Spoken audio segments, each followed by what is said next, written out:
Welcome to Pollen Weather by Pollen Wise App. It's Tuesday, August 11th. I'm Landon Bunderson, and this is the place for daily allergy news and forecasts. Today we're going to talk about keeping an allergy journal, but first we'll do the forecast. A nice big storm has formed from Michigan to Missouri. If you live there, take the day off from worrying about pollen and mold and keep an eye out for flooding or severe weather. Southeast is wet as well, keeping pollen and mold levels low. Texas and the West, on the other hand, are going to be dry and pollen levels will be in the 50s and 60s with a handful of 70s. Mold is still in this cycle where conditions are highly variable. Keep an eye on the app today and make sure your alerts are turned on. 95 again today in Albuquerque makes it the worst place in the continent 2 days in a row, with Phoenix not far behind at 89. The worst places for air quality in general are the Great Lakes and the New England coast. South Central Valley, California is still bad too. Temperature seasonal for most of you. It'll be a few more weeks before things really start to shift.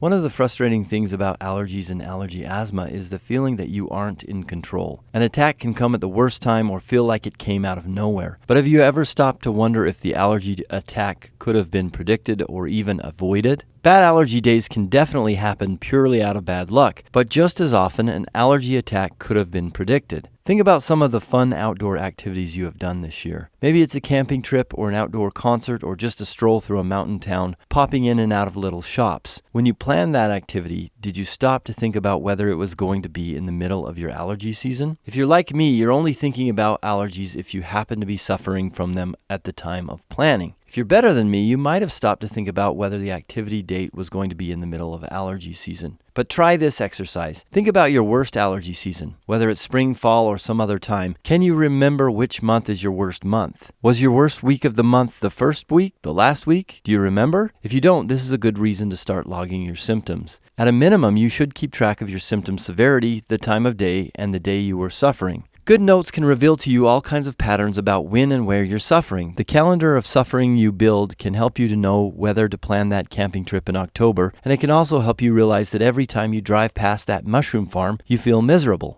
Pollen Wise app has a great allergy journal under the Journal tab. It allows you to note your severity, which symptoms you have, and it keeps track of day and the time you entered the information. There's also a place to write notes about what you were doing. Keeping an allergy journal can help you feel more in control of your symptoms and your life. Keeping a journal can even help you triangulate what you are allergic to. These are just a few tips on keeping an allergy journal. Thanks for listening. Remember, the episodes are archived on the Pollen Channel on YouTube if you ever want to go back and rewatch.